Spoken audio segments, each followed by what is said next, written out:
students, today we will be continuing the chapter The Great Depression, जिसमें हमने पहले Germany और यूएसए की बात कर ली है और आज हम बात करेंगे जापान की कि जापान का ग्रेट डिप्रेशन मतलब ग्रेट डिप्रेशन का जापान पे क्या इफेक्ट पड़ा।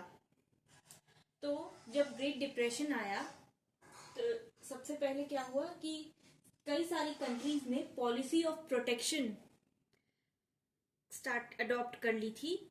अब इसमें क्या था कि वो इकोनॉमिकली जैसे यूएस पे इफेक्ट हुआ, यूएस ने अपने डिफेंस में मतलब अपने इकोनॉमी को थोड़ा बेटर बनाने के लिए कुछ अलग अलग पॉलिसीज अडॉप्ट करी अपनी इकोनॉमिक कंडीशन को इम्प्रूव करने के लिए।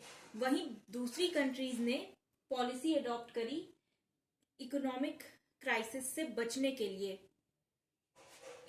उस टाइप की क्राइसिस से बचने के लिए।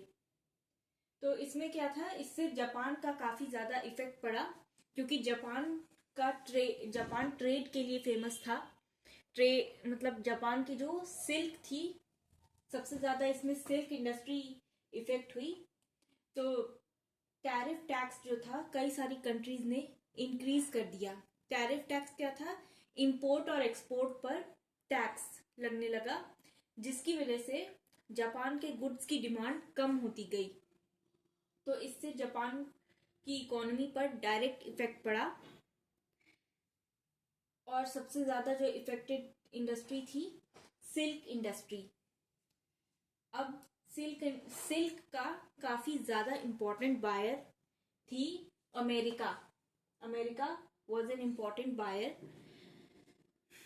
तो जब अमेरिका में ग्रेट डिप्रेशन आया तो लग्जरी के बारे में, वो तो नीड्स भी पूरी नहीं हो रही थी, मुश्किल से नीड्स पूरी हो रही थी, तो लग्जरी का तो कोई क्वेश्चन ही नहीं बनता है। ऑफ कोर्स लग्जरी गुड्स जो थे वो सब स्टॉप कर दिए गए।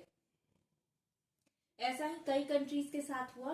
ऑलमोस्ट 40 कंट्रीज ने टैरिफ टैक्स अपना इंक्रीज कर दिया, जिसकी वजह से जापान के गुड्स की डिमांड कम हो गई तो और उनका एक्सपोर्ट कम होने लगा।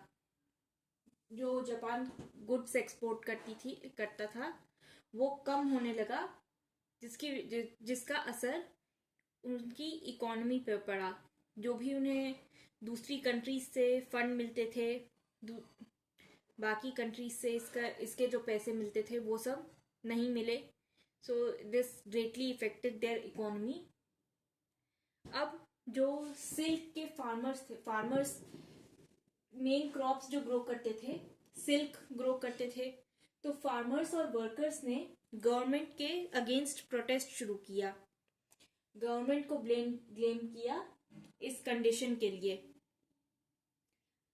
फिर क्या हुआ, कई सारे ऑफिसर्स जो थे, कई ऑफिसर्स अट्रैक्ट हो गए by the ideology of fascism.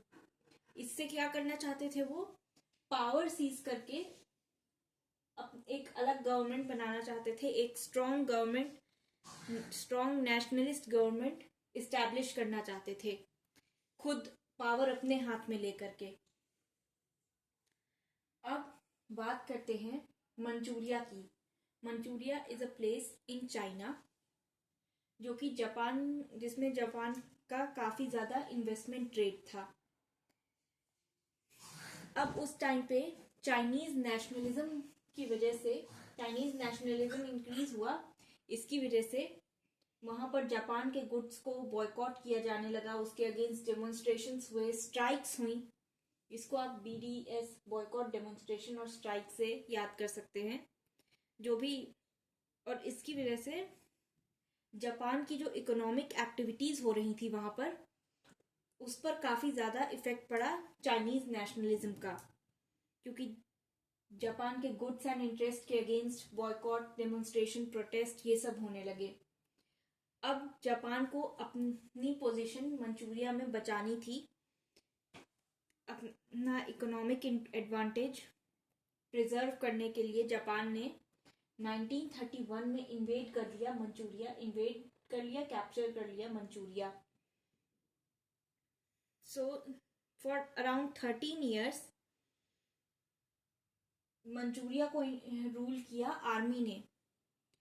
और इसी बीच जापान वर्ल्ड वॉर 2 में भी इन्वॉल्व हो गया। चाइना पे अटैक किया और उसके बाद बाकी पार्ट्स, एशिया के बाकी पार्ट्स में भी अटैक किया फॉर देयर एक्सपोर्ट मार्केट। और उसके बाद वर्ल्ड वॉर 2 में भी Japan got involved. I hope आपको इतना समझ आ गया होगा। अगले वीडियो में हम बात करेंगे ब्रिटेन की और फ्रांस की।